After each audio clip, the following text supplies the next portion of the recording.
ETF index mutual funds నేర్చుకుని stock మార్కెట్లో రాణించాలనుకుంటున్నారా? వెంటనే ఈ నెంబర్కి కాల్ చేయండి.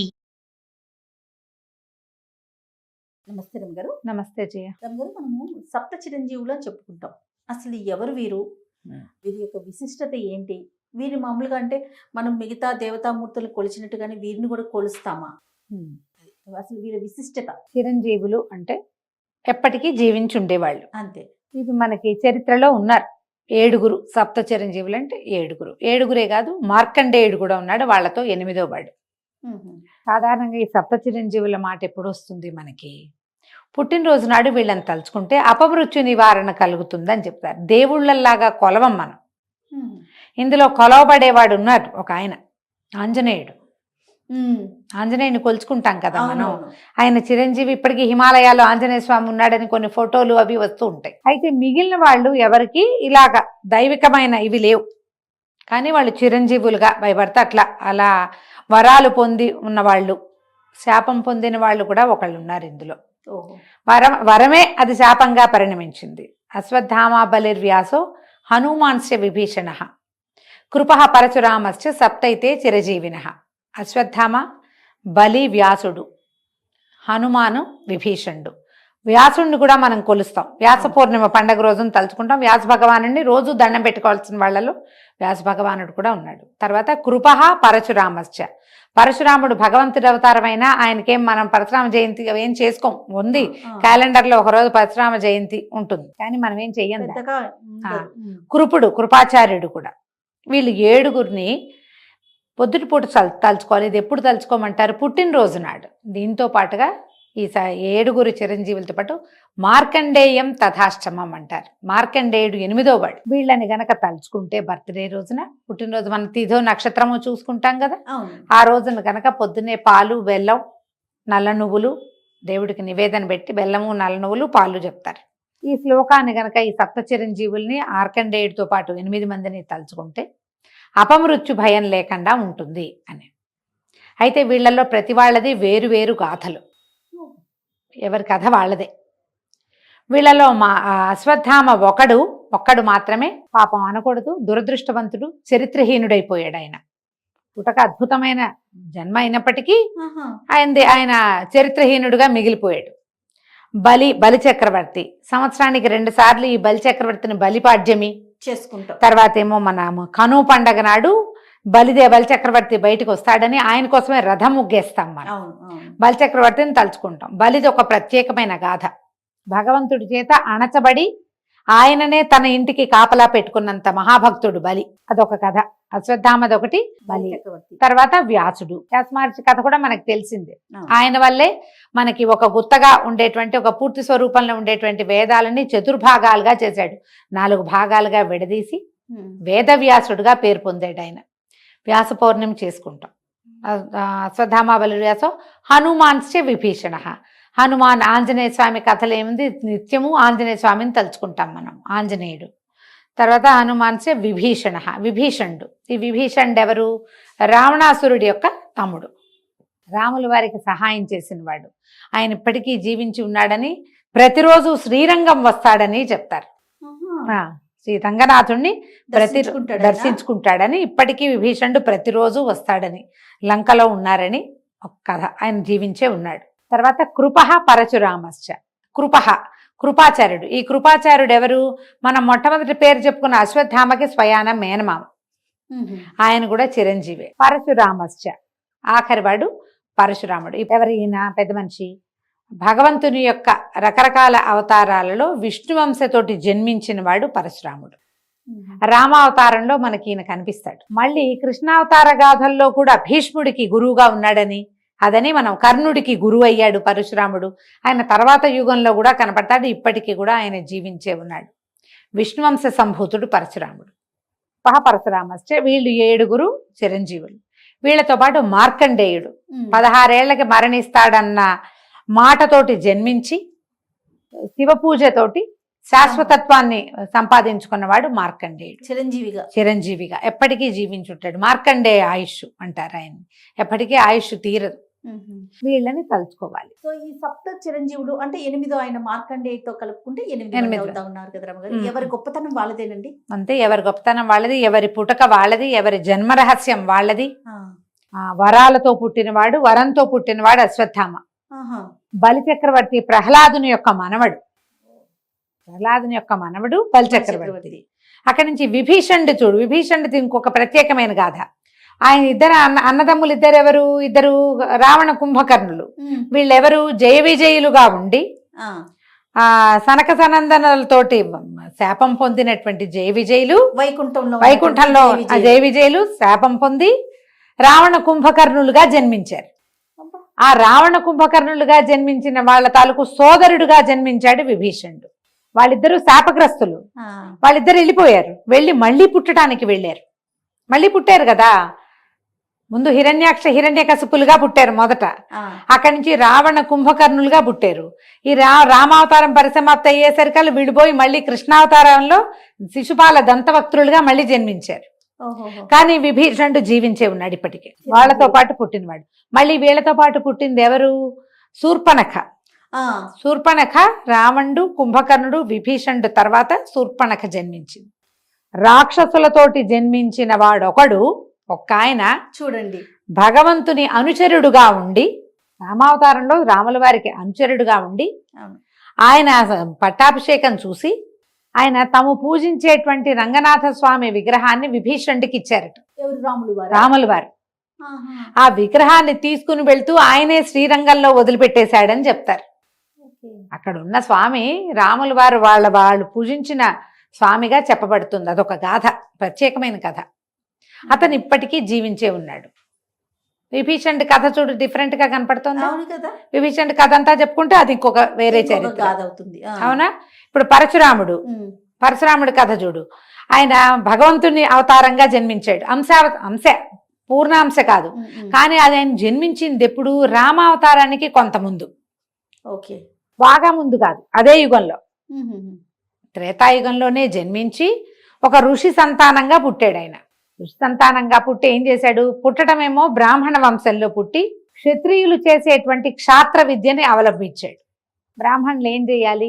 యజ్ఞం యాగం చేయాలి, పౌరోహిత్యం. ఇప్పుడు పౌరోహిత్యం చేస్తున్నారు. పూర్వకాలం ఏం చేసేవాళ్ళు? యజ్ఞ యాగాదులు చేసుకునేవాళ్ళు. జమదగ్ని మహాముని ఆయన తపస్సు చేసుకునేవాడు, యజ్ఞ యాగాదులు చేసేవాళ్ళు. ఆయన కొడుకైన పరశురాముడు మాత్రం ఏం చేశాడు? ఆయుధం పట్టి 21 సార్లు భూమండలం అంతా తిరిగి క్షత్రియులని సంహరించాడు. ఎలాంటి విపరీత క్రియ. మళ్ళీ రామావతారం వచ్చేసరికి రాముడిని ప్రత్యక్షంగా కలిసి బాలకాండలో చివరి ఘట్టం ఇదే, పరశురామ పరాజయం. అదే భార్గవ పరాజయం చాలా ప్రత్యేకమైన ఘట్టం. ఒక పూర్తి సర్గ ఉంటుంది దాని మీద. ఎంత ప్రత్యేకమైందంటే జయ, ఏదైనా తీవ్రమైన సమస్యల్లో ఉన్నప్పుడు రామాయణంలోంచి పరశురామ పరాజయ ఘట్టాన్ని గనక చదువుకుంటే సమస్యలు తీరుతాయి. అంటే అంశావతారుడైన వాడు పూర్ణావతారుడితోటి కలిసినప్పుడు ఆయనకి మధ్యలో జరిగినటువంటి ఒక శక్తి తాలూకు ట్రాన్స్ఫర్మేషన్ అటు ఇటు ఆ ఘట్టం చదివి తీరాలి. అది చదువుకుంటే కనుక చాలా సమస్యలు తీరుతాయి తప్పకుండా. వీళ్ళందరూ కూడా ప్రత్యేకమైన వ్యక్తులు. ఎవరి కథ వాళ్ళది విశేషమైనదే. అందరిలోకి చిన్న కథ కృపాచార్యుడిదే. కానీ మొదటి నుంచి భారతంలో కనపడుతూనే ఉంటాడు ఆయన. అంటే ఇప్పుడు మనం అనుకున్న దాని ప్రకారం చూసుకుంటే చాలా వరకు చిరంజీవులుగా ఇంకా ఉన్నారనే అనుకోవాలి. చిరంజీవులు అంటే జీవించున్నట్టే వాళ్ళు అంతే కదా రమ్మగారు. 8 మందిని అనుకోవాలి. 8 మంది ఉన్నారు. కానీ ఎవరిది వారిది మీరు అన్నట్లుగా ఎవరి కథ వాళ్ళదే. ఒక్కొక్క కథ నిదానంగా చెప్పుకుందాం. సో సప్త చిరంజీవులో మొట్టమొదటి చిరంజీవి ఎవరు? ఆయన ఇంకా జీవించే ఉన్నారని అనుకుంటున్నాం కాబట్టి ఆయన చరిత్ర ఒక్కసారి. మొట్టమొదటి వాడు అశ్వత్థామ. అయితే సప్త చిరంజీవుల్లో మిగిలిన వాళ్ళందరూ అద్భుతమైన చరిత్ర కలిగిన వాళ్ళు. ఈయన కొంత భగవంతుని శాపానికి గురైన వాడు అశ్వత్థామ. అద్భుతమైన పుట్టుక కలిగిన వాడే, కానీ జీవితం అంతా అద్భుతాలే ఉన్నాయి ఆయనకి. చివర ఆయన చేసినటువంటి మరి తొందరపాటు పని అనొచ్చా, లేకపోతే ఇక ఒక కుమారుడిగా అతను చేయదగిన పనిని చేసుంటాడు బహుశా. దానివల్ల కొంత శాపాన్ని అనుభవిస్తాడు. ఆయన అనుభవించుతున్నాడు. దైవ నిర్ణయమే, అది తప్పేదేం లేదు కదా. ద్రోణాచార్యుని కుమారుడు అశ్వత్థామ. ఈ ద్రోణుడు ఎవరు? ద్రోణుడికి కూడా చాలా పూర్వకథ ఉంది. ద్రోణుడి చరిత్ర మనం ఇంకోసారి చెప్పుకుందాం. అశ్వత్థామ గురించే చెప్తాం. రైట్. అయితే ఈ ద్రోణాచార్యుడికి కృపి అనే ఆవిడతోటి వివాహమైంది. వీళ్ళు కృపాచార్యుడు కృపి అని అన్నా చెల్లి కవల పిల్లలు వాళ్ళు. ఆ కవల పిల్లలో ఒకరైనటువంటి కృపిని ఆయన పెళ్లి చేసుకున్నారు ద్రోణాచార్యుడు. అయితే ఈయన మొదట ఆయన విద్యాభ్యాసం చేసే కాలంలో ద్రుపదుడు, ఎవరు ద్రౌపది తండ్రి ద్రుపద మహారాజు, ఆయనకి సహాధ్యాయిగా ఉన్నాడు ద్రోణుడు. వాళ్ళిద్దరు కలిసి చదువుకున్నారు. ద్రోణుడు ఒక బ్రాహ్మణ మునికుమారుడు, ద్రుపదుడేమో రాజకుమారుడు. వీళ్ళు కలిసి చదువుకున్నప్పుడు నేను రాజయ్యాక నీకు ఏ కావాలంటే అది చేస్తానని ఇలా కొంచెం ఎక్కువ స్నేహంగా ఉండేవాళ్ళు. తర్వాత ఎవరిదైనా విద్యాభ్యాసం అయిపోయాక ద్రోణాచార్యుడు ఆయన పరిస్థితిని వెతుకుంటూ ఆయన అవతలకు వెళ్ళిపోయాడు. ద్రుపదుడు రాజు అయ్యాడు. ఈ ద్రోణుడికి కృపితో వివాహం అయింది. చాలా కాలం సంతానం కలగల. అయితే ఆయన ఎంతో శివుడి గురించి తపస్సు చేస్తే పరమేశ్వర వర ప్రసాదంగా ఆయనకొక కుమారుడు కలిగాడు. శివుడికి త్రినేత్రం ఉన్నట్టుగా ఆ కలిగిన కుమారుడికి నుదుటి మీద ఒక మణితోటి జన్మించాడు అతను. ఆ మణి ప్రభావం వల్ల అతనికి ఆకలి దప్పులు ఉండవు, అలసట ఉండదు, అజేయుడు, అతన్ని ఎవ్వరూ జయించలేరు, మరణం లేదు, ఎవరు అతన్ని ఏం చేయలేరు. ఇలాంటి లక్షణాలతోటి ఒక కుమారుడు జన్మించాడు ద్రోణాచార్యుల వారికి. ఆ పిల్లవాడే అశ్వత్థామ, ఒకడే సంతానం. అయితే పిల్లవాడు కొంచెం పెరుగుతూ ఉండగానే ద్రోణాచార్యుల వారికి పెద్దగా ఉద్యోగ సద్యోగాలు కుదరలేదు. కొంచెం పిల్లవాడికి పాలకి వాటికి ఇబ్బంది పడుతూ ఉండేవాళ్ళు. ఆయన ఏమనుకున్నాడంటే ద్రుపదుడు మన స్నేహితుడు కాబట్టి ద్రుపద మహారాజు దగ్గరికి వెళ్ళి తనకు కావలసిన వస్తువు అడిగి తీసుకుందాం, ఇంకంతకంటే ఆయనకి ఏమీ లేదు. వెళ్ళి ఆ సభలోకి వెళ్ళి నేను నీ స్నేహితుడినని పలకరించాడు. ఒక ఆవునివ్వమని అడిగాడు. అడిగితే ద్రుపదుడు ఒప్పుకోలే. నువ్వు నా స్నేహితుడివే కాదన్నాడు, నువ్వెవరో నాకు తెలిసి పేద బాపడివి, నీతో నాకు స్నేహం ఏమిటి అని నిండు కొలువులో స్నేహితుడిని అవమానించాడు. ఆ అవమానాన్ని తట్టుకోలేకపోయాడు ద్రోణాచార్యుడు. అవమానపడి బయటకు వచ్చేసాడు.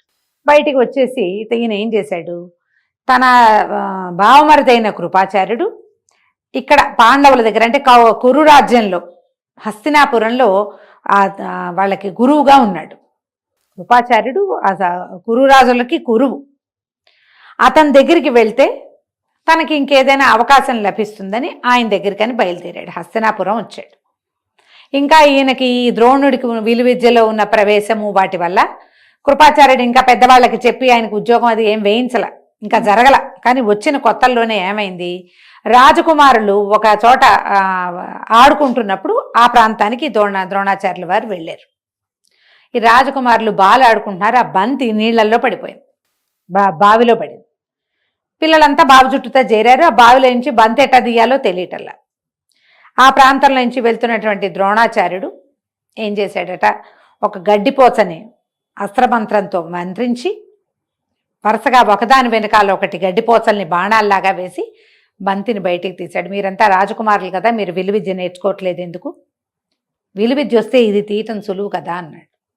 వీళ్ళకి ఈయన దగ్గర ఉన్న అత్యద్భుతమైన విద్య బాగా నచ్చింది ఆ రాజకుమారులకి. నేర్చుకోవాలనిపించింది. గబగబా వెళ్ళి తాతగారైనటువంటి భీష్ముల వారికి తెలియజేశారు. ఒకనొక పెద్ద ఆయన ఇలా చేశారు, ఆయన ఏదో అత్యద్భుతమైన విద్య ఉంది ఆయన దగ్గర. అంటే ఆయన ఎవరు ఏమిటి కనుక్కుని కృపాచార్యుడి భావమరిది అని తెలిసి ఆయన పేరు కనుక్కుని ద్రోణాచార్యుడు, ద్రోణుడు. ఆ ద్రోణాచార్యుల్ని పిల్లలకి ఆయుధ గురువుగా, అస్త్ర విద్యకు గురువుగా పెట్టుకున్నారు. అక్కడి నుంచి ద్రోణుడికి దశ అందుకుంది.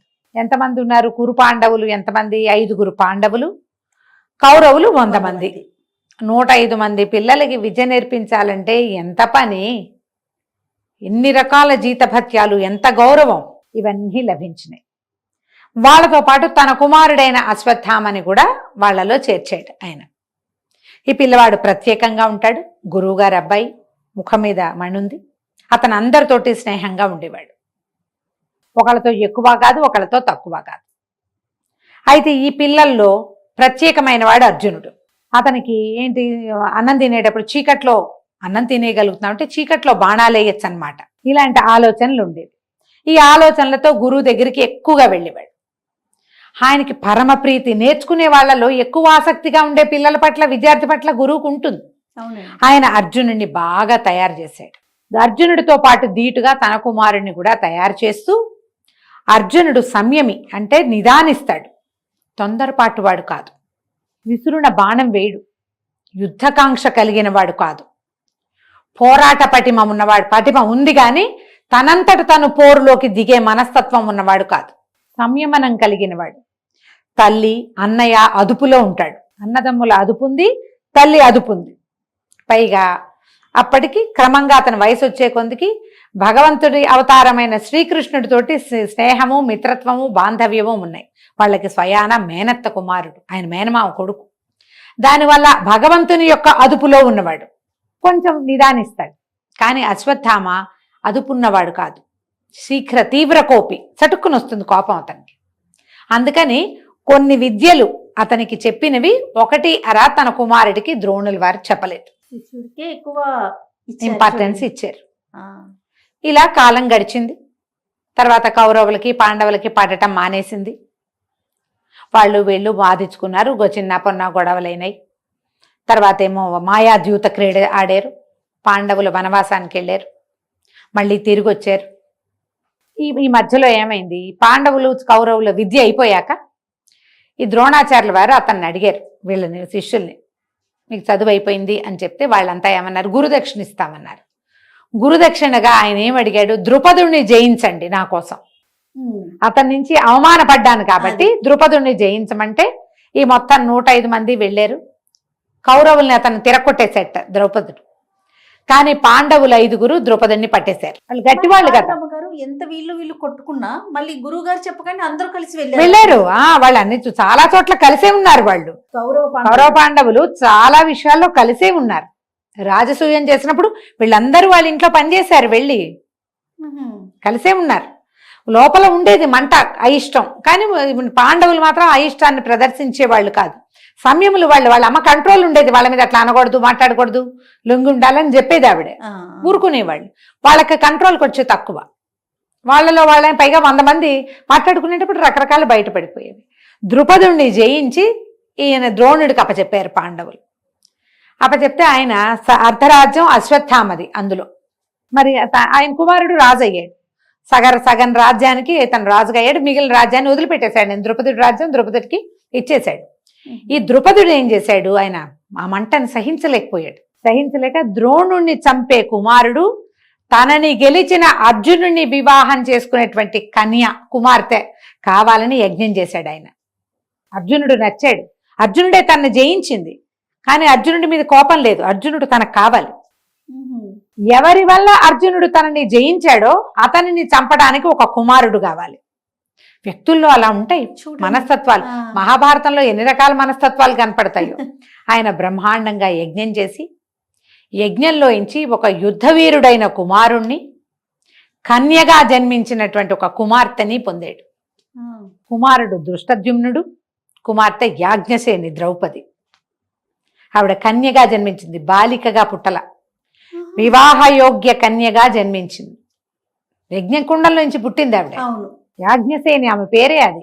వీళ్ళిద్దరు పుట్టారు. వీళ్ళని అద్భుతంగా ఉంచుకున్నాడు. ఆయనకి ఇంకా సంతానం ఉన్నారు, ద్రుపదులు బోళ్ళంత మంది ఉన్నారు, సంతానం ఉన్నారు, తమ్ముళ్ళు ఉన్నారు. కానీ ఈ ప్రత్యేకమైన క్రియల కోసం ఈ ఇద్దరిని పుట్టించాడు ఆయన. తర్వాత కాలంలో ద్రౌపది వీళ్ళకి భార్యే అయ్యింది. ఇలా కథ నడిచింది. ఈ రాజసూయం చేశారు, వాళ్ళ మీద వీళ్ళకు కోపం వచ్చింది, మాయా దూతం ఆడారు, వాళ్ళు అడవికి వెళ్ళారు, మళ్ళీ తిరిగి వచ్చారు. ఈ దూతంలో వాళ్ళని పూర్తిగా ఓడించి అన్ని శపథాలు చేశారు గందరగోళంగా. చాలా కథ నడిచింది. యుద్ధం అనివార్యం అయ్యింది. ఈ మొత్తం కథలో ద్రోణాచార్యుడు కానీ అశ్వత్థామ కానీ సామ్రాజ్యాన్ని విడలేదు. వాళ్ళకి పాండవ పక్షపాతం ఉంది, పాండవులంటే ప్రీతి ఉంది. కానీ పాండవుల వెనకాల వెళ్ళిపోలే. ఎందుకంటే వీళ్ళు రాజ్యంలో రాజు ఎవరుంటే వాళ్ళకి దానికి బానిసలుగా ఉన్నారు, కట్టు బానిసలు అయిపోయారు అక్కడ. అంతే, ఇంకా దొరికిపోయారు వాళ్ళు అక్కడ. పాండవులంటే ప్రీతున్నా వాళ్ళ వెనకాల వెళ్ళల. ధృతరాష్ట్రుడు రాజుగా ఉన్నాడు, రాజును సేవించడమే రాచకొలువులోనే ఉన్నారు వీళ్ళు. అశ్వత్థామకి సొంత రాజ్యము ఉంది కొంత, ఎందుకంటే ఈ ద్రుపద రాజ్యం అతనికి తండ్రి వల్ల దొరికింది కదా. ఇక్కడే ఉన్నారు. యుద్ధం వచ్చేసరికల్లా వీళ్ళందరూ కౌరవుల పక్షానే యుద్ధం చేయవలసి వచ్చింది. కృపాచార్యుడు, ద్రోణాచార్యుడు, అశ్వత్థామ, భీష్మాచార్యుడు ఎలాగో వాళ్ళ సొంత తాత వాళ్ళకు ఉండనే ఉన్నాడు. కౌరవుల పక్షానే యుద్ధం చేశారు. కౌరవుల పక్షాన యుద్ధం చేసినా తమ శిష్యుల పట్ల ప్రీతి పోగొట్టుకోలేదు ద్రోణాచార్యుడు. ఆయన సర్వసైన్యాధ్యక్షుడుగా ఉన్నాడు, చెరిగి పారేశాడు సైన్యాన్ని. ఆయన ఎట్లా మరణిస్తాడో వీళ్ళకి తెలియలే. ఆయన కొట్టలేరు వీళ్ళు. అప్పుడు కృష్ణుడు ఏం సలహా చెప్పాడు ధర్మరాజుకి?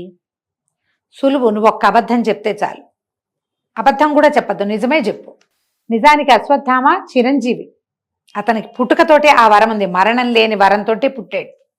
కానీ ఈ ద్రోణుడు అస్త్ర సన్యాసం చేయాలి, ఆయన కాసేపు బాణాలు వదిలిపెట్టేయాలి, అంతే చాలు. అదొక్కటి జరిగితే నువ్వేం చెప్తావు? అశ్వత్థామాహత అని చెప్పు. అంత అబద్ధం నేను ఆడను, గురువుని మోసం చేయమంటావా అన్నాడు. ఆడద్దు, అశ్వత్థామాహత కుంజరహ అను. అశ్వత్థామ అనే పేరున్న ఒక ఏనుగుంది, దాన్ని మేము చంపుతాం. నువ్వు అబద్ధం ఆడదు, నిజం అది. అశ్వత్థామ చచ్చిపోయింది. అశ్వత్థామ చావకుండా చెప్పటం లేదు, నువ్వు చచ్చిపోతుంది అది. కానీ అది ఏనుగు. కుంజరహ అన్న మాట చివరికి చెబితే చాలు. ధర్మరాజును ఒప్పించాడు కృష్ణుడు. ఇది చెబితే గాని ఆయన లొంగడు, ఆయన పడితే గాని ఈ యుద్ధం ఆగదు. అతన్ని చంపలేడు ఇంకో రకంగా, అర్జునుడి వల్ల కాదు గురువుని చంపటం. మరి యుద్ధం తెవలాలిగా, అందుకని ధర్మరాజు తోటి అశ్వత్థామాహత కుంజరహ అని చెప్పించారు. భీముడు అశ్వత్థామ అనే ఏనుగుని చంపేశాడు. చంపిన మరుక్షణం ధర్మరాజు కేకబెట్టాడు, అశ్వత్థామాహత కుంజరహ అన్నాడు.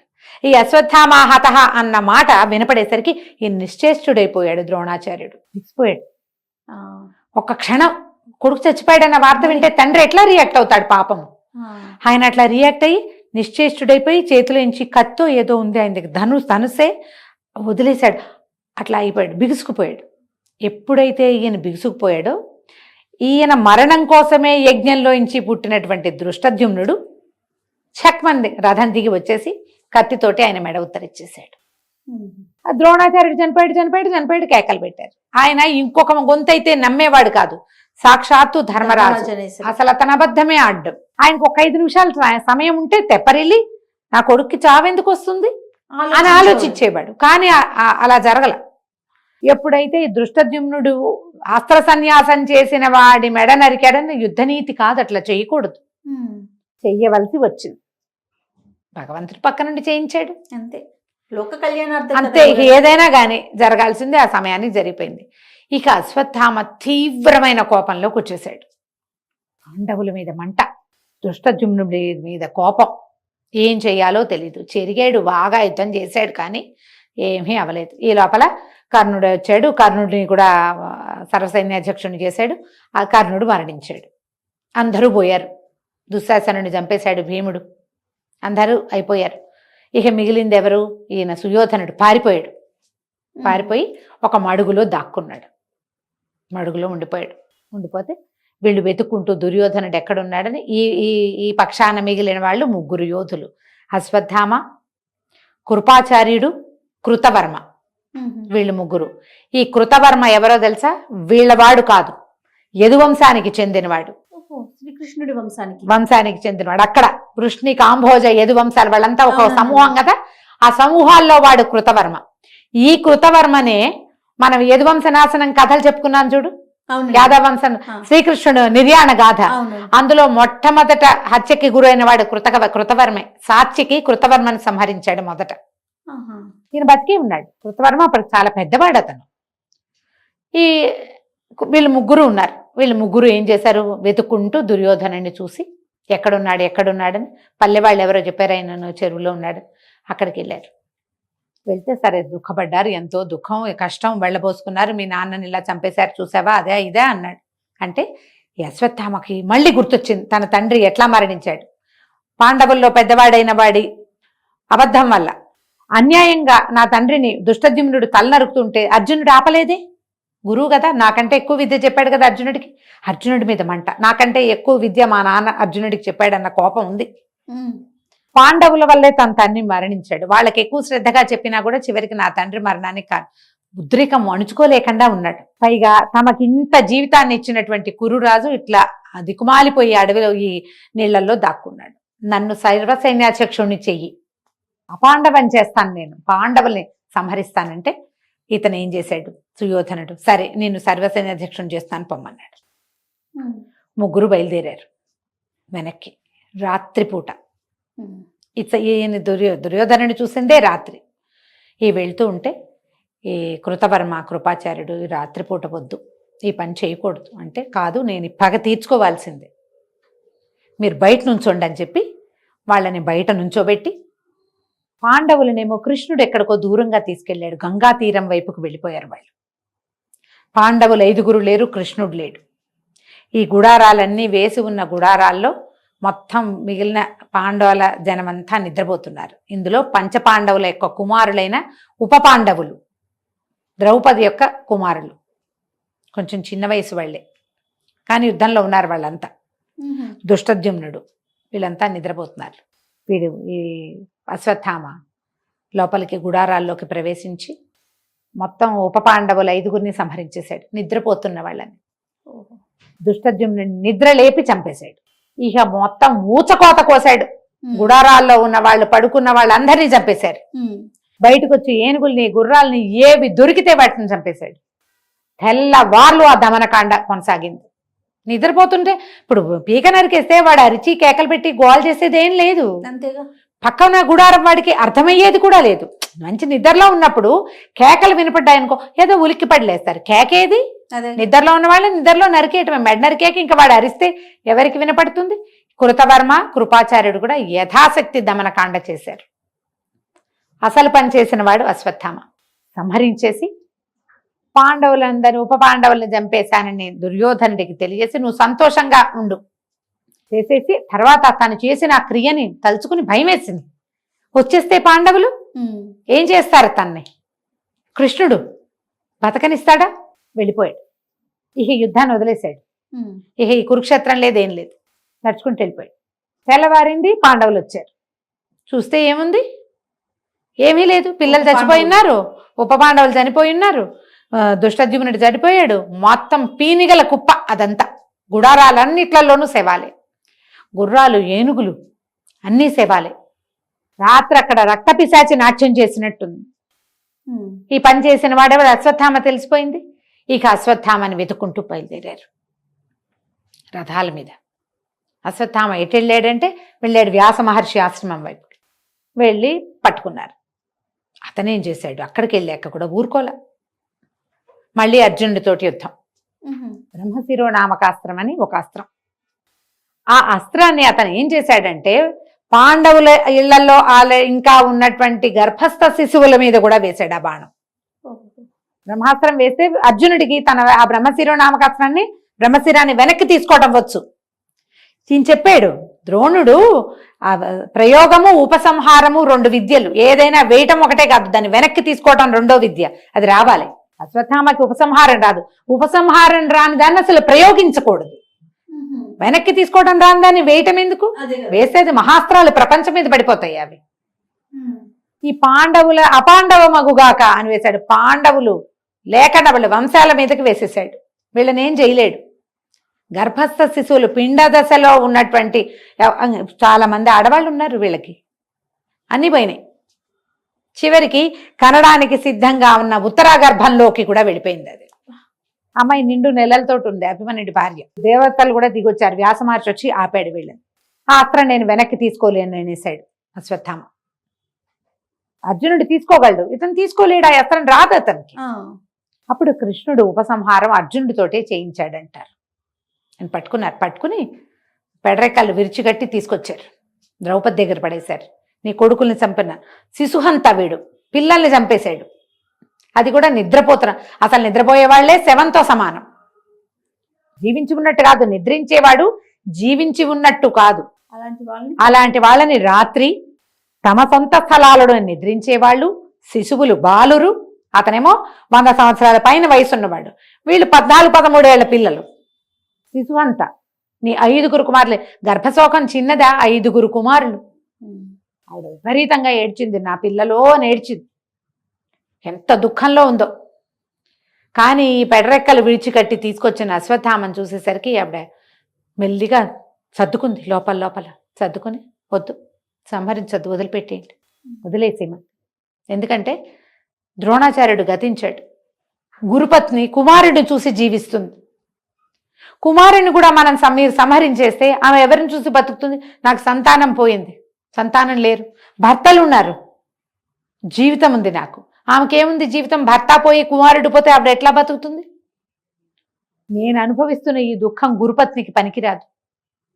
ఆల్రెడీ కౌరవులంతా పోయి ఆవిడ గాంధారి దుఃఖంలోనే ఉంది. వదిలిపెట్టేయమంటే నుదుటన ఉన్న మణి తీయించేశాడు కృష్ణుడు. మణి తీసేసి ఆ మణి తీసి వదిలేలా, నువ్వు జీవించి ఉన్న నాళ్ళు దుర్వాసనతోటి రక్తమాంసాలు ఓడుతూ శరీరం నిండా వ్రణాలతోటి జీవించి ఉంటావు. నీకు మరణం లేదు, నిన్ను మేము చంపలేము ఎలాగో.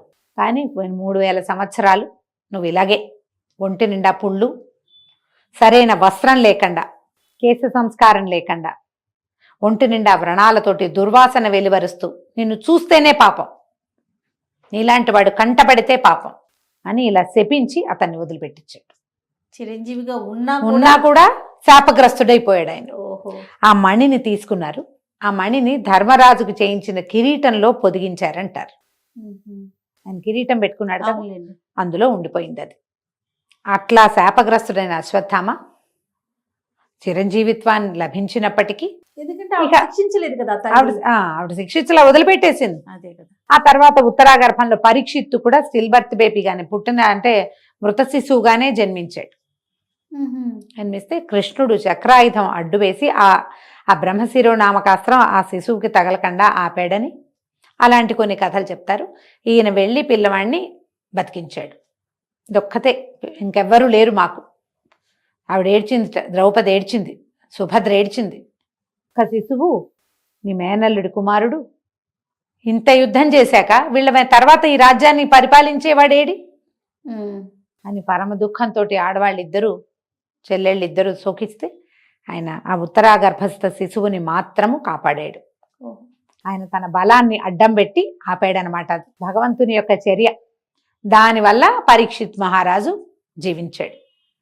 ఆ పరీక్షిత్తుని అక్కడ తర్వాత 35 సంవత్సరాలు, ఈ యుద్ధం అయిన తర్వాత 35 ఏళ్లకి అతన్ని రాజుని చేసి పాండవులు మహాప్రస్థానానికి వెళ్ళిపోయారు. వీళ్ళందరి కథలు ముగిసినాయి. కానీ వీళ్లతో పాటే చిన్నతనం నుంచి ఉండి యుద్ధంలో అజేయుడుగా నిలబడిన అశ్వత్థామ మాత్రం ఈ ఒక తొందరపాటు, ఆ తండ్రి మరణం వల్ల అతనికి వచ్చిన కష్టము, దుఃఖము, తమని ఇంత వాళ్ళని చేసినటువంటి కురు సామ్రాజ్యానికి పట్టాభిషిక్తుడు కావలసిన సుయోధనుడి యొక్క దుస్థితిని చూసి కదిలిపోయి వీళ్ళ మీద కోపం, ఆయన మీద జాలి. నిజానికి అతని వల్లే ఇదంతా జరిగిందని అనిపించాల ఆ సమయంలో. వాళ్ళకు ఒక 5 ఊళ్ళు ఇస్తే సరిపోయేదిగా. వాళ్ళు మాకు రాజు అక్కర్లేదన్నారు, 5 ఊళ్ళు ఇవ్వు చాలన్నారు. సూది మన మోపినంత స్థలం ఇవ్వనన్నాడు. రాజ్యాల కోసమే. అతని తొందరపాటు, అతని మొండితనం వల్లే ఇదంతా సంప్రాప్తించింది. అతని తండ్రి మరణానికి దుష్టద్యుమ్నుడి కంటే ప్రధానమైన కారణం సుయోధనుడే కారణం. కానీ మూలకందం అతడే. కానీ ఆ సమయానికి అందరినీ పోగొట్టుకుని ఆ నీళ్లలో మడుగులో దాక్కుని ఎవరు లేక అలోలక్షణాన్ని అఘోరిస్తున్న దుర్యోధనుని చూసి ఆయన స్థితి పట్ల జాలి, తండ్రి మరణం పట్ల ఆక్రోశంతో ఈత చేయకూడని పని చేసినందువల్ల ఆయనకి ఇలాంటిది సంప్రాప్తించింది. బ్రాహ్మణుడు తర్వాత తమకి వీళ్ళందరూ ఏమిటి, తన తండ్రి యొక్క శిష్యులు అన్నదమ్ములతో సమానం. హిందీలో గురుభాయ్ అంటారు. గురువు గారి పిల్లలు సోదరతుల్యులు, ఆవిడ తల్లి అన్నదమ్ములు. మరి నువ్వు చేసిన పని ఏంటి? సొంత పిల్లల్ని చంపుకున్నట్టే కదా. అంతేగా. దుర్యోధను చేసింది ఒక పని అయితే ఇతను చేసింది ఈ పని. దీనివల్ల అశ్వత్థామ చిరంజీవిగా ఉన్నప్పటికీ అశ్వత్థామని చూడకూడదన్న ఒక మాట కూడా ఉంటుంది. ఆయన కనుక కనపడితే చెడొస్తుంది. గాలిలో ఒక తెలియని దుర్వాసనలు అవి వస్తాయట. ఆయన అటువైపు వచ్చినప్పుడు కనపడకుండానే ఉండుంటాడు. బహుశా ఆయన భూమి మీద తిరుగుతూనే ఉంటాడు. చాలా బాగుంది రమ్మగారు. అదే మనం మహాభారతం అంతా ముట్టుకున్నాం చూడు. ఎన్ని స్టోరీలు, ఉపకథలు ఎన్నో కథలు ఉన్నాయి. అశ్వత్థామ మాట్లాడిన ఘట్టాలు అవి చాలా ఉన్నాయి. కానీ మనం ఏదో బ్రీఫ్ చేసినా ద్రోణాచార్యుడి సంగతి చాలానే చెప్పుకున్నాం. మనం మళ్ళీ ఇంకో కథ మళ్ళీ చెప్పుకుందాం. అశ్వత్థామ గురించి మాట్లాడుకున్నాం. నెక్స్ట్ ఎవరండి? బలి చక్రవర్తి. అశ్వత్థామ బలిర్ వ్యాసో కదా. ఈ బలి చాలా గొప్పవాడు, మహాదానపరుడు. ఎలాంటి దానపరుడు అంటే భగవంతుడికే దానం చేయగలిగిన వాడు. భగవంతుడికి దానం చేయటం అనే ఒక అత్యద్భుతమైన క్రియ కోసం ప్రాణాల మీద ఆశ వదిలేసుకున్నాడు ఆయన. భగవంతుడికి దానం చేయటం అంటే ఇంకేం లేదు, అంతే కదా. అర్థమైనా కూడా ఆ దానం చేసే దాంట్లో నుంచి బయటికి రాల. బలి జన్మతః రాక్షసుడు, ప్రహ్లాదుడు ప్రహ్లాదుడు ఎవరు? హిరణ్యకశిపుని కుమారుడు, అవును. మహాహరిభక్తుడు. అసలు వైష్ణవోత్తములు, భాగవతోత్తములు, భక్తులు అనగానే ప్రహ్లాద నారద పరాశర పుండరీక చెప్తారు. ఆ భక్తుల లైన్లో మొట్టమొదటి వాడు ప్రహ్లాదుడు. అవును. మహావిష్ణు భక్తుల వరసలో పరంపరలోనే మొదటివాడు ప్రహ్లాదుడు. ఆయన కుమారుడు విరోచనుడు. విరోచనుడి కుమారుడు బలి. అంటే ప్రహ్లాదుడికి సాక్షాత్తు సొంత మనవడు. కానీ సహజంగా రాక్షస గుణం. ముత్తాతకున్నట్టుగా హిరణ్యకశిపుడికున్నట్టుగా విష్ణుద్వేషం ఉన్నవాడు కాదు, భక్తుడే. ప్రహ్లాదుడంత తీవ్ర భక్తి లేదే ఉన్నట్టుగా చూపించకపోయినా భగవంతుని పట్ల భక్తి, నిదానము, వినయము ఉన్నవాడే. కానీ ఈయనకి త్రిలోకాలని జయించాలన్న కోరిక. ముల్లోక సామ్రాజ్యం కావాలి, భూలోకంలో ఉన్నారు, స్వర్గాధిపత్యం కావాలి. ఆ కోరికతోటి ఈయన ఎన్నో యాగాలు చేశాడు. స్వర్గం మీద దండెత్తి వెళ్ళాడు కూడా. ఒకసారి ఓడిపోయాడు. రెండోసారి శుక్రాచార్యుడిని తనకి గురువుగా పెట్టుకుని విశ్వజిద్ది అనే ఒక యాగం, అద్భుతమైన యాగం చేసి స్వర్గాధిపత్యాన్ని సంపాదించాడు. స్వర్గాన్ని గెలిచాడు. స్వర్గానికి రాజే దేవేంద్రుణ్ణి తరిమి కొట్టేశాడు. ఈ దేవతలందరూ చెట్టుకొకరు పుట్టకొకరు అయిపోయారు. అలాగని బలి దుర్మార్గుడు, యజ్ఞయాగాదులు ఆపేవాడు కాదు, స్వయంగా యజ్ఞాలు చేసేవాడు అతను. లోకాధిపత్యం కావాలి, త్రిలోకాధిపత్యం, స్వర్గం జయించేసుకున్నాడు అంతే. ఇంకా దేవతల్ని చెలకట్టనివ్వల. ఇక వాళ్ళకి లభించవలసినవన్నీ తనే పుచ్చుకున్నాడు. అవి మామూలుగా యజ్ఞం చేస్తే యజ్ఞంలో నుంచి వెళ్ళే హవిస్ అంతా కూడా దేవతలకు కదా చెందేది. అవునండి. అలాంటివి కాకుండా చేసుకునేవాడు. తను యజ్ఞం చేసి దేవతలకి బలం వచ్చేలాగా చేసినా వాళ్ళు తన అదుపులో ఉండేలాగా చేశాడు. అయితే చెట్టుకొకరు పుట్టకొకరు అయిపోయారు దేవతలు. అయిపోతే ఈ దేవతల తల్లైన అదితి పరమ దుఃఖంలో మునిగిపోయింది. నా కుమారులంతా ఇట్లా చెట్టుకొకరు పుట్టకొకరు అయిపోయారు, ఈ దుఃఖాన్ని భరించలేకుండా ఉన్నాను నేను. భర్త కశ్యప ప్రజాపతి దగ్గర దుఃఖపడింది. బలిని నిర్జించేవాడు కావాలి నాకు. ఈ బలి మళ్ళీ ఎవరో కాదు కదా, కశ్యపుడికి ఇంకొక భార్య వల్ల కలిగిన సంతానం తాలూకు అదే వంశంలో పుట్టినవాడే. కానీ అతడి వల్ల వీళ్ళందరూ ఇదైపోయారు, దేవతలంతా చెట్టుకొకరు పుట్టకొకరు అయిపోయారని చాలా దుఃఖించింది ఆవిడ. అప్పుడు ఆయన ఏం చేశాడట, కశ్యప ప్రజాపతి బలిని నిర్జించే కుమారుడు కావాలని పయోభక్షణ వ్రతం అని ఒక వ్రతం ఉపదేశించట. 12 రోజుల పాటు కఠినమైన నియమంతో ఈ వ్రతం చెయ్యి, నీకు బలిని నిర్జించగలిగేవాడు కుమారుడుగా జన్మిస్తాడు అని. ఎవరు బలిని నిర్జించగలిగిన వాళ్ళు? రాక్షసాంతకుడెవడు? హరి. ఆయన అదితి గర్భ సంజాతుడుగా జన్మించాడు. అదితికి కుమారుడుగా పుట్టాడు. ఆవిడ వ్యాస భారతంలో, వ్యాస రాసిన భాగవతంలో అయితే 1000 సంవత్సరాలు గర్భం ధరించింది అని రాశారట. అలా ఉన్నది, చాలా సుదీర్ఘ గర్భం అది. కానీ ఆమెకు ఒక చూడ చక్కని కుమారుడు కలిగాడు, వామనుడు. ఆయన చిన్నవాడు, కానీ విష్ణువు అలా జన్మించాడు. వామనావతారం జన్మించిన పిల్లవాడికి ఏం చేశారు, 7 నుండి 8వ ఏడు వచ్చేసరికి గర్భాష్టమం అంటారు. అలాంటి ఒడుగు చేసే వయసు వచ్చేసరికి ఉపనయనం చేశారు. ముందు ఇప్పుడు ఏదైనా దానం తీసుకోవటం అది పనికిరాదు. కానీ ఎప్పుడైతే బ్రహ్మచారి వటువు అవుతాడో ఒక పిల్లవాడు, బ్రహ్మచారి దానం తీసుకోవచ్చు, భిక్ష తీసుకోవాలి. చదువుకునేటప్పుడు అదే కదా పద్ధతి చేసేవాళ్ళు. అప్పుడు ఎవరు ఉత్తమమైన దానం ఇచ్చేవాళ్ళు అంటే బలి. అతన్ని మించిన వాళ్ళు లేరు. ఆ కాలంలో బలి చక్రవర్తి చేసినంత దానం చేసిన వాడు ఎవరూ లేరట. పైగా ఆయన ఎప్పుడు యజ్ఞయాగాదులు చేసేవాడు. ఆ యజ్ఞం చేసేటప్పుడు ఎవరైనా వచ్చి ఏదైనా అడిగితే ఇచ్చేయడమే ఆయన సంగతి. యజ్ఞం జరుగుతుంది, అక్కడికి ఎవ్వరు వచ్చినా యథోచితంగా దానాలు ఇస్తారు, అందరికీ ఇస్తాడు. అయితే ఈ పిల్లవాడిని ఇక్కడికి పంపించారు. ఈ వామనావతార స్వరూపంలో, వామన రూపంలో ఉన్నటువంటి భగవంతుడైన హరి ఇక్కడికి వచ్చాడు. చిన్న పిల్లవాడు, గొడుగు, ఒంటి మీద జంధ్యము, చిన్న గావంచ, శిఖ అవి చూస్తే ముద్దు పట్టలేనట్టుగా ముచ్చట గొలిపే స్వరూపంలో ఉన్నవాడు. ఒడుగా అంటే చిన్న పిల్లాడు అనమాట, అప్పుడే ఒడుగైనవాడు. వచ్చి బలి చక్రవర్తి దీనికి వచ్చాడు. ఈ స్వరూపం చూసేసరికి ఆయన ముచ్చట కలిగింది. నీకేం కావాలో అడగమంటే నాకేం కావాలి, నీకు అవి కావాలా, ఇవి కావాలా, ఏం కావాలి అని అడిగాడు.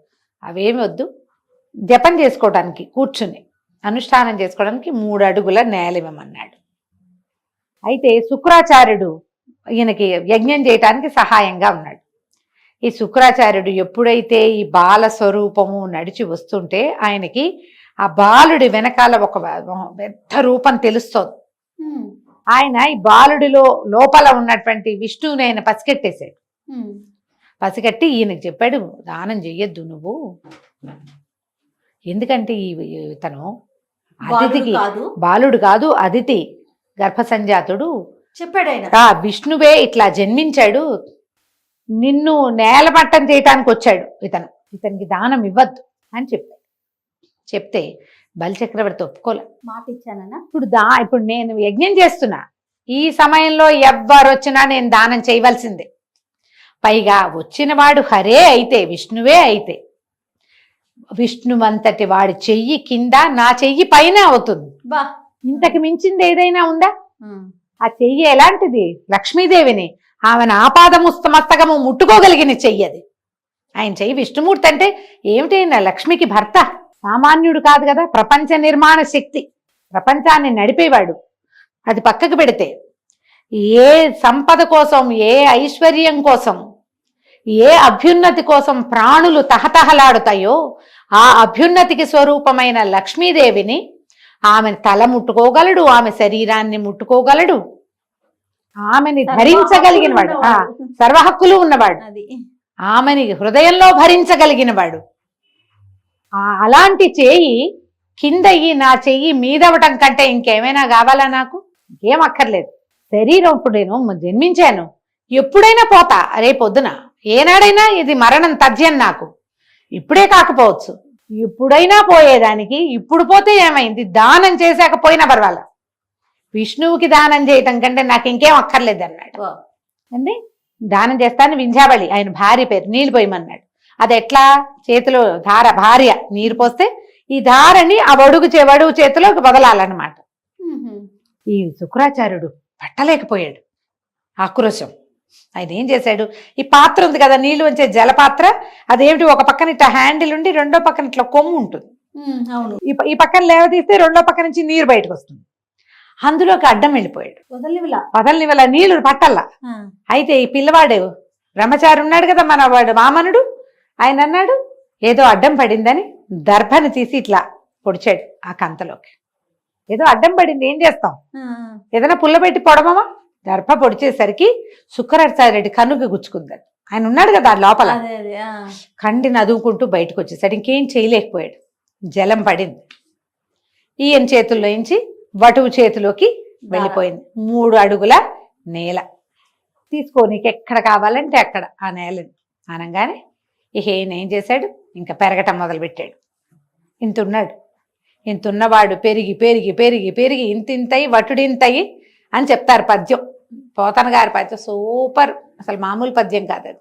ఎట్లా పెరిగాడంటే ఆకాశము పైకి వెళ్ళిపోయింది ఆయన కాలు. ఒక కాలు నేల మీద పెట్టాడు, భూమంతా ఆక్రమించేసింది. కిందో పాదం ఉందా, రెండో కాలు ఎత్తి పైకి పెట్టాడు. ఈ రెండో కాలు, ఈ కాలు పైకి సాగుతుంటేనట సూర్యబింబం మొదట కింద ఉంది, క్రమంగా క్రమంగా క్రమంగా క్రమంగా అయ్యి అది ఎట్లా అయిందంటే ఈ కాలు పై దాకా వెళ్ళిపోయేది, కిందకు వచ్చేసింది, బ్రహ్మాండం చేసేసింది. కింద పైన 2 కాళ్ళతోటి కింద పైన త్రివిక్రమావతారం అంటారు దాన్ని. త్రివిక్రముడు నేల మీద ఒక కాలు, రెండో కాలు ఇట్లా పైకి లేవదీసి పైకి, 2 కాళ్ళు పైనోటి కిందోటి. ఇప్పుడు 3వ అడుగు ఎక్కడిస్తావు? 1 అడుగుతో భూమంతా కొలిచేశాడు అయ్యా, 2వ అడుగుతో ఆకాశం అంతా కొలిచాడు, 3వ అడుగు తెలిసిపోయింది బలికి. ఆయనకు ముందే అర్థమైంది, ఇప్పుడు పూర్తిగా ప్రిపేర్ అయ్యాడు. ఆయన దగ్గర కూర్చున్నాడు, ఇక్కడ పెట్టు, నా నెత్తి తల తీసుకోమన్నాడు. ఏం చేశాడు, ఇప్పుడు 3వ కాలు ఎత్తి 3వసారి ఈ 2 కాళ్ళు ఉపశమించి పాదం ఎత్తి బలి చక్రవర్తి నెత్తి మీద పెట్టాడు. కొలుచుకోవాలి కదా 3వ అడుగు. ఈ పాదం ఎప్పుడైతే విష్ణు పాదం బలి తల మీదకి చేరిందో బలి అలాగే కిందకి వెళ్ళిపోయాడు పాతాళంలోకి. ఎలాంటి పాదం అది? భూమి ఆకాశాలు ఏకమొత్తంగా కొలవగలిగిన పాదం నెత్తి మీద పడితే ఏమైనా ఉందా?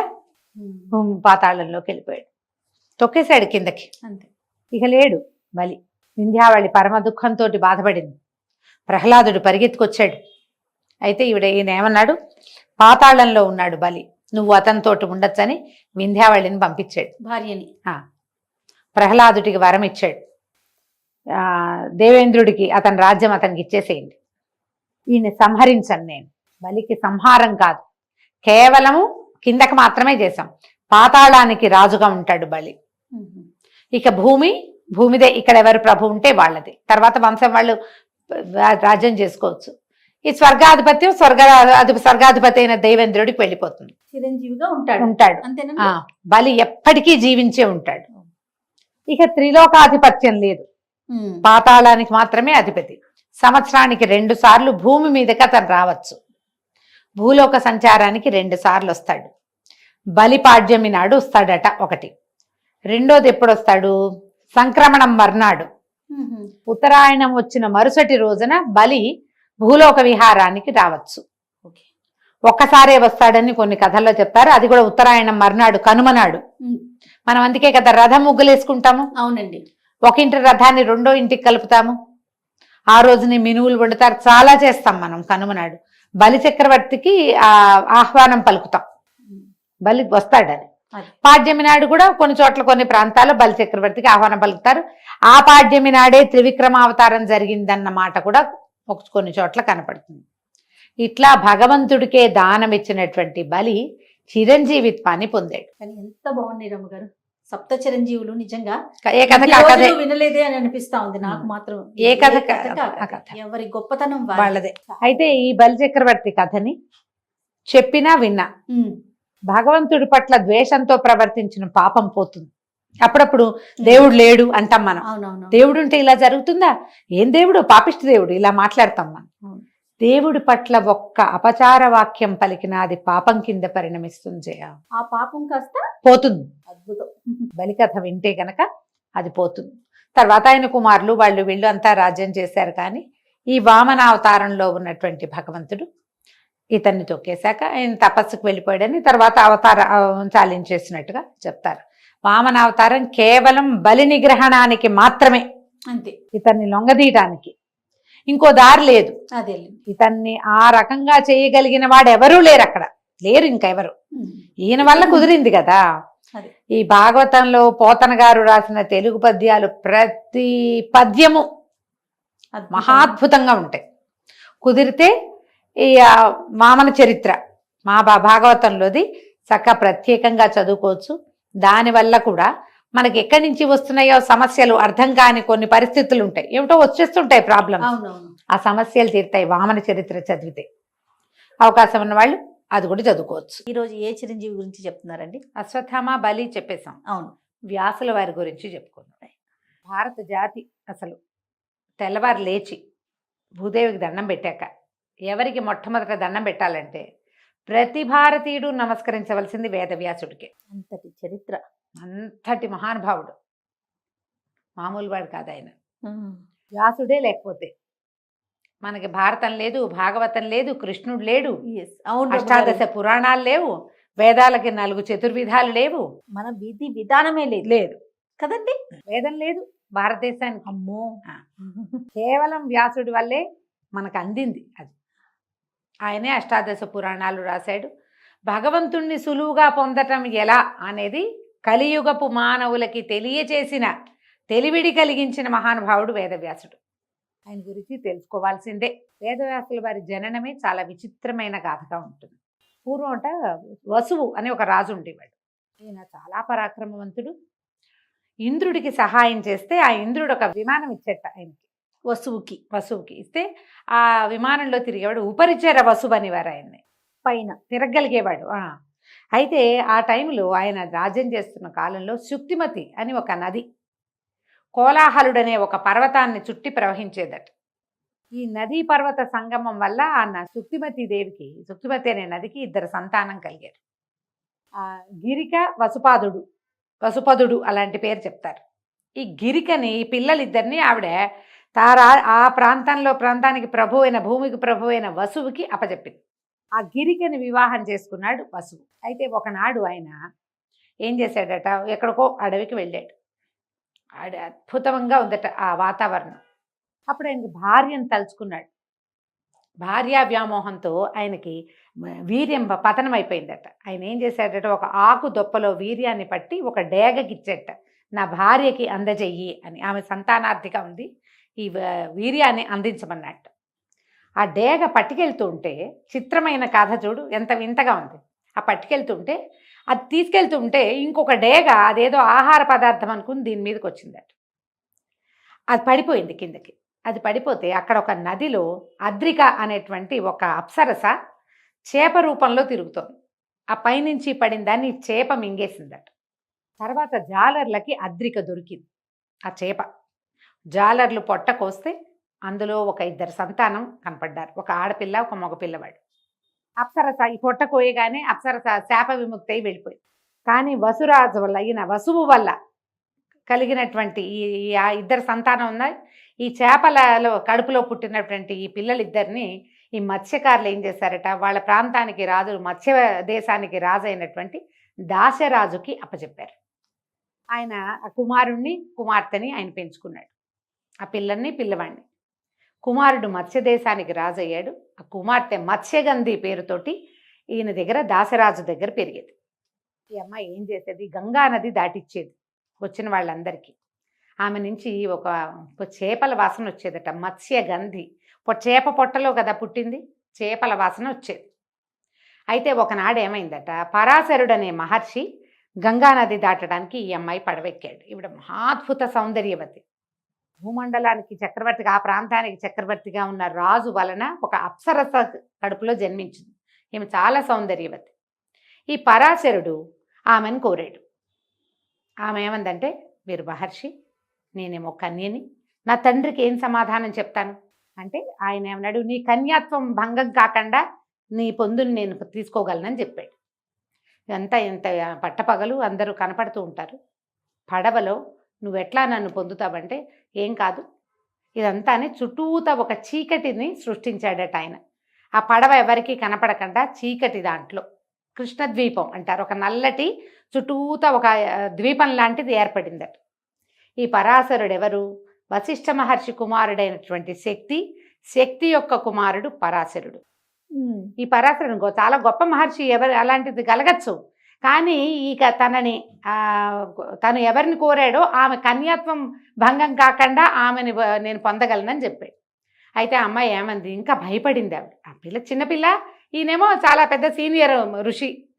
అమ్మాయి ఏమందంటే, నా నుంచి చేపల వాసన వస్తుంది, నువ్వు ఋషివి, సంయమివి, నా నుంచి వచ్చే ఈ చేపల గంధాన్ని నువ్వు ఎట్లా భరిస్తావంటే, కాదు, నీ నుంచి సుగంధం వచ్చేలాగా చేస్తాను నేను. నువ్వు ఎక్కడ నిలబడితే అక్కడి నుంచి యోజనం వరకు, కొన్ని మైళ్ళ వరకు నీ నుంచి సుగంధం వస్తుంది. నువ్వు మత్స్యగంధివి కాదు, ఇక నుంచి యోజన గంధివి నువ్వు అని చెప్పాడు. ఆమెతోటి గడిపాడు ఆ పడవలో. ఆమెకి వెంటనే ఒక కుమారుడు కలిగాడు. ఈ నల్లటి ద్వీపంలో పుట్టడం వల్ల కృష్ణద్వైపాయనుడు అన్నారు ఆయనే వ్యాస మహర్షి. ఈయనెంత చిత్రమైన జన్మ కలిగిన. ఈ పుట్టిన వెంటనే ఆయన తల్లికి నమస్కరించి, తపస్సు చేసుకోవడానికి వెళ్తానమ్మా నేను, నువ్వు నన్ను తలుచుకున్నప్పుడు నీ దగ్గరికి వస్తాను అని చెప్పి వ్యాసుడు వెళ్ళిపోయాడు, పరాశరుడు వెళ్ళిపోయాడు. ఈ మత్స్యగంధి యోజనగంధిగా మారిన ఆ అమ్మాయి మామూలుగా ఇంటికి వెళ్ళిపోయింది. ఇలా ఒక ప్రత్యేక సందర్భంలో వ్యాసుడు జన్మించాడు. కథ వింతగా ఉంది కదా, కానీ మహాభారతంలో ముందు చెప్పబడుతుంది. అయితే ఏమైంది, ఆవిడ పేరు సత్యవతి, ఆ అమ్మాయి పేరు. వాళ్ళు అలా కూడా పిలిచేవాళ్ళు. ఆమె మత్స్యగంధి అంటే చేపల వాసన వస్తుందని మత్స్యగంధి అనేవాళ్ళు. అసలు ఈయనేమో యోజన గంధిని చేశాడు ఆవిడ్ని. ఆవిడ సత్యవతిగా. తర్వాత కాలంలో ఏమైంది, ఈ ప్రాంతానికి రాజైనటువంటి శంతనుడు ఈమెను ప్రేమించాడు, ఈ సత్యవతిని. ఆయనకి ముందే సంతానం ఉంది, గంగాదేవి వల్ల కుమారుడు ఉన్నాడు. కానీ ఈ అమ్మాయిని పెళ్లి చేసుకుంటానంటే దాశరాజు ఏమన్నాడు, మా అమ్మాయిని కావాలంటే నీకు ఇస్తా, సత్యవతిని నీకు ఇస్తాను, కానీ ఆవిడకి పుట్టిన కుమారుడే రాజు కావాలి అంటే. ఈయనకు ఆల్రెడీ కొడుకున్నాడు భీష్ముడు. ఆయన పేరు భీష్ముడు కాదు, అప్పటికి దేవవ్రతుడు. ఈయనకి పెద్దవాడు యుక్త వయస్కుడైన కుమారుడుండి, ఇప్పుడు ఆ అబ్బాయి రాజ్యానికి రావాలి, ఈవిడ కొత్తగా పెళ్లి చేసుకుని అమ్మాయి కుమారుడికి రాజ్యం ఎట్టా ఇస్తాడు, ఆయన ఊరుకున్నాడు. ఊరుకుంటే ఆయన ఆవిడ్ని తలుచుకుని బాధపడుతున్నాడని కుమారుడైనటువంటి దేవవ్రతుడు తెలుసుకుని అతను దాశరాజు దగ్గరికి వచ్చి, నీ కుమార్తెని నా తండ్రికి ఇచ్చే వివాహం చేయి, నాకు రాజ్యం అక్కర్లేదు, ఈవిడికి పింతలికి పుట్టిన సంతానానికి రాజ్యం ఇప్పిస్తానన్నాడు. దాసరాజు అన్నాడు, నాయన ఇవాళ నువ్వు ఒప్పుకుంటావు, రేపొద్దున నీకు పెళ్ళి అవుతుంది, నీకు పిల్లలు పుడతారు, మా నాన్న రాజ్యం వీళ్ళకి ఇచ్చారని వాళ్ళు అడగరా? రేపొద్దునైనా ఈ సమస్య వస్తుంది, ఆయన వద్దు మా అమ్మాయిని మీ నాన్నకి ఇవ్వనంటే ఆయన ఏమన్నాడు వెంటనే, కాదు అసలు నేను వివాహమే చేసుకోను, ఆ జన్మాంతము బ్రహ్మచారిగా ఉంటానని భీషణమైన ప్రతిజ్ఞ చేశాడు తండ్రి వివాహం కోసం. ఈ ప్రతిజ్ఞ తర్వాత ఏమైంది? దాసరాజు ఒప్పుకున్నాడు, తండ్రి బాధపడ్డాడు, కానీ సత్యవతిని వివాహం చేసుకున్నాడు. భీష్ముడు ఇంకా పెళ్లి చేసుకోవాలి. భీష్ముడిది ఒక ప్రత్యేకమైన గాథ మళ్ళీ ఇంకోసారి చెప్పుకుందాం, ఈ లైన్లో ఆయన లేడు కదా. ఈ వివాహం అయిన తర్వాత ఆవిడకి 2 కుమారులు కలిగారు రాజుగారి వల్ల, శంతనుడి వల్ల. చిత్రాంగదుడు, విచిత్ర వీరుడు.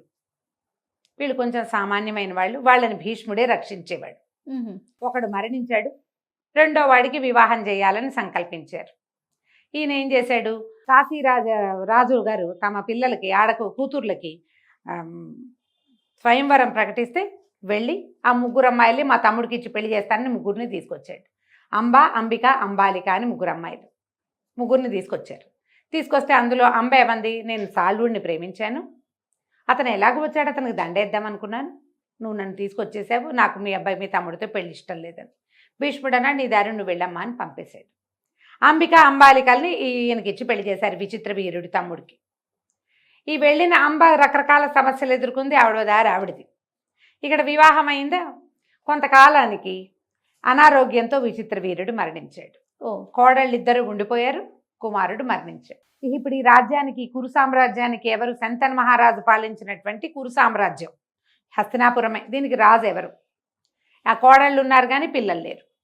భీష్ముడిని పెళ్లి చేసుకోమని బతిమలాడింది ఆవిడ. నేను ప్రతిజ్ఞ చేశాను, నేను పెళ్లి చేసుకోను అన్నాడు. చేసుకోనంటే ఆవిడేముంది, దేవర న్యాయం అని ఒక న్యాయం ఉంది. ఈ దేవర న్యాయం ఇలాగ సంతానం లేకపోతే బావగారో మరిదో వీళ్ళతోటి వీళ్ళని వివాహం చేసుకోకుండా వీళ్ళకి సంతానాన్ని ఇవ్వచ్చు, రాజ్యానికి వారసులు ఉంటారని అడిగితే దానికి కూడా ఆయన ఒప్పుకోవాలి. అయితే అప్పుడు వీళ్ళు కొన్ని పాత గాథలు విని ఏమన్నారంటే, ఎవరైనా ఒక ఉత్తమ బ్రాహ్మణుడి వలన ఈ స్త్రీలకి అంటే ఈ భర్తలు చనిపోయినటువంటి వీళ్ళిద్దరికీ సంతానాన్ని గనక కలిగిస్తే ఆ సంతానం క్షేత్రజులుగా వాళ్ళకి ఆ అధికారం వస్తుంది. ఉండేది అట్లాంటివి జరిగేవి అప్పట్లో, ఉన్నది ఒక తర్కాణం కూడా చెప్పాడు. అప్పుడు ఈ సత్యవతీదేవికి జ్ఞాపకం వచ్చింది. భీష్ముడు ఒప్పుకోవట్లేదు, భీష్ముడు ఈ రాజ్యానికి రాజకుమారుడు అయినప్పటికీ తనకొక కుమారుడు ఉన్నాడు. ఎవరైనా వేదవ్యాసుడు. వ్యాస మహర్షిని పిలవాలని అనుకున్నాడు. ఆయన్ని తలుచుకుంటే ఆయన ప్రత్యక్షమయ్యాడు. అప్పటికే మహాతపస్విగా ఉన్నాడు ఆయన. ఆయన్ని అడిగింది, అయ్యా ఇట్లా నేనేమో నాకు 2 కుమారులు కలిగారు, 2 మరణించారు, కోడళ్ళు ఉన్నారు, ఈ రాజ్యానికి వారసులు లేరు, కాబట్టి నా కోడళ్ళకి సంతానాన్ని అనుగ్రహించమని. సరేనని ఒప్పుకున్నాడు ఆయన తల్లి కోసం.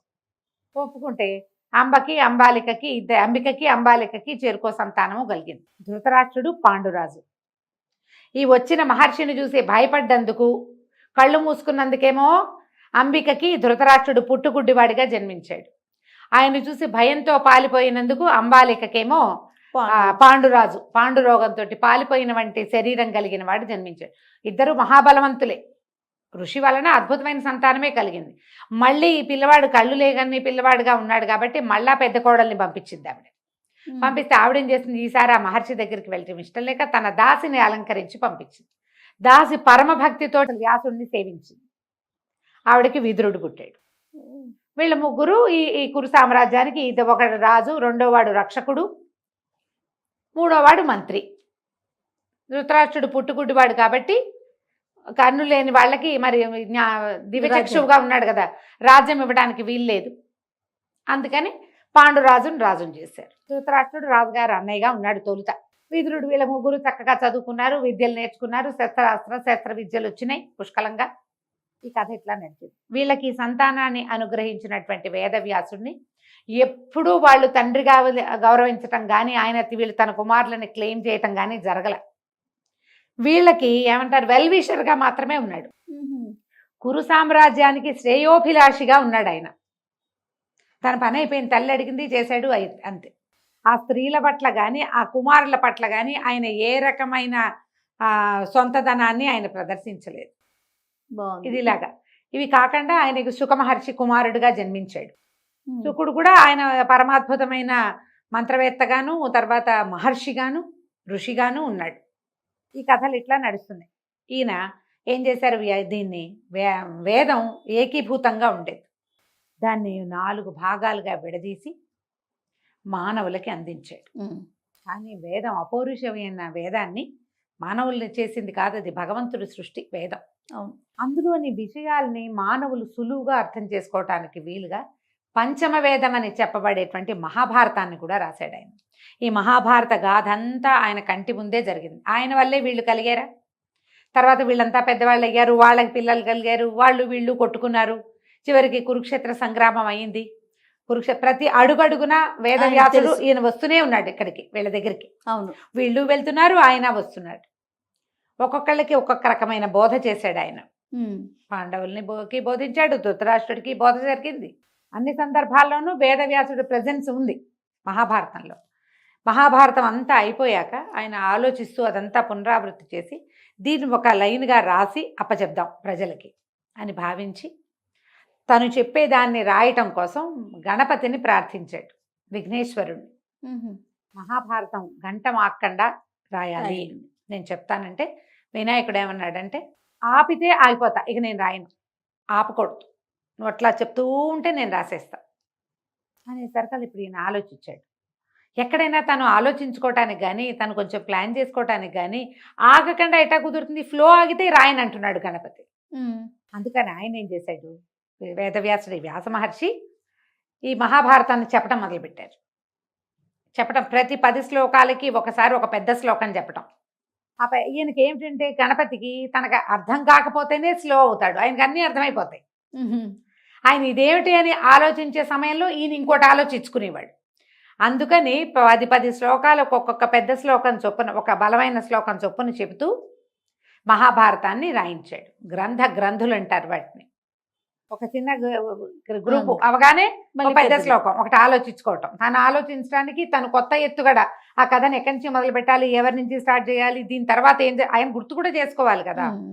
అట్లా చెప్తూ మహాభారతాన్ని గణపతితోటి రాయించుకున్నాడు. మహాభారతంలో వేదాలలో చెప్పబడిన 4 వేదాల్లో చెప్పబడిన రకరకాల ఎన్నో రకాల విషయాల్ని మహాభారతంలో పాత్రల ద్వారా చెప్పించారు. మహాభారతంలో ఇంకొక ప్రత్యేక ఘట్టం ఉంది, ఏమిటది, భగవద్గీత. ఉపనిషత్తుల సారం అని చెప్పబడేటువంటి భగవద్గీతని కూడా ఈ మహాభారతంలో పొందుపరిచారు. అందుకని మహాభారతాన్ని పంచమ వేదం అంటారు. 4 వేదాలు కాకుండా 5వ వేదం ఇది. అదే కథారూపంగా ఉన్నప్పటికీ ఎన్నో ధర్మ సూక్ష్మాలు ఉన్నాయి అందులో. అదంతా వ్యాస భగవానుడే మనకు అందించాడు. అయితే వ్యాసుల వారు చిరంజీవని, ఆయన తండ్రి చేతే అలాంటి వరాన్ని పొందారు. కాళిదాస మహర్షి కాలంలో వ్యాసుల వారిని కాళిదాసు చూసినట్టుగా కొన్ని ఘటనలు చెప్పబడతాయి. ఓహో, ఉన్నారని. కాళిదాస్ అంటే మళ్ళీ ఏదో యుగం వాడు కాదుగా, మన యుగంలోని మన ముందు తరాల వాడు. చూసారట కాళిదాసు చూశాడని కాళిదాసు యొక్క కథల్లో ఆయన వ్యాసుల వారిని చూసిన ఇది చెప్తారనమాట. చెప్పబట్టి మనం చిరంజీవిగా అనుకోవాలి. ఆయన చిరంజీవిగానే ఉన్నాడు. ఇప్పుడు ఎన్ని రకాల పురాణాలు అందించారో మనకి.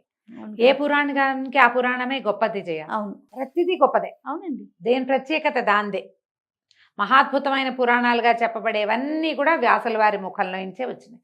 మనకి ఇంత వాంగ్మయాన్ని ఇచ్చిన ఆయన్ని పొద్దున్నే తలుచుకోవద్దు, మనం ఖచ్చితంగా తలుచుకోవాలి.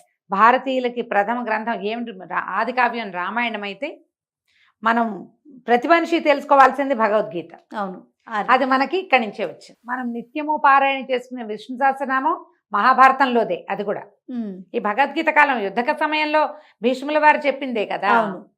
కాబట్టి విష్ణు సహస్రనామానికి మనం వ్యాసుల వారికి కృతజ్ఞతలు చెప్పుకోవాలి కదా.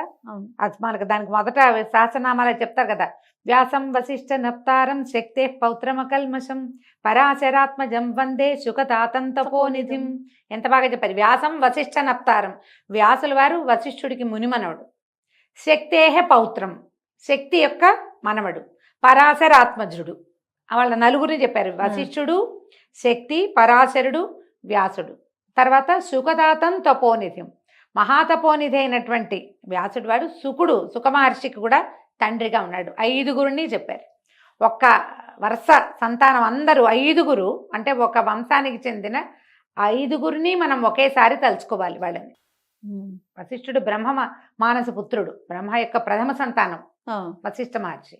ఆయన యొక్క కుమారుడు శక్తి, శక్తి యొక్క కుమారుడు పరాశరుడు, పరాశరుని కుమారుడు వ్యాసుడు, వ్యాసుని కుమారుడు శుకుడు. 5గురిని మనం సహస్రనామాన్ని చెప్పేటప్పుడు చదువుకుంటాం, వాళ్ళ పేరుని తలుచుకుంటాం. సో ఈ రకంగా ఈయన చిరంజీవిగా ఉన్నాడు. బోల్డ్ అన్ని విషయాలు చెప్పచ్చు ఇంకా వ్యాసుల వారి గురించి. నేను ఇంకా బ్రీఫ్ చేస్తేనే ఇంత టైం పట్టింది. మనం ఒక ఫ్రేమ్లో చెప్పేదలుచుకున్నాం కాబట్టి ఈ వివరాల వరకు మనం ఇవ్వగలుగుతాం. తప్పకుండా రమ్మగారు, నిజంగా తెలుసుకోవాల్సిన విషయం ఇది. నమస్తే అండి. నమస్తే.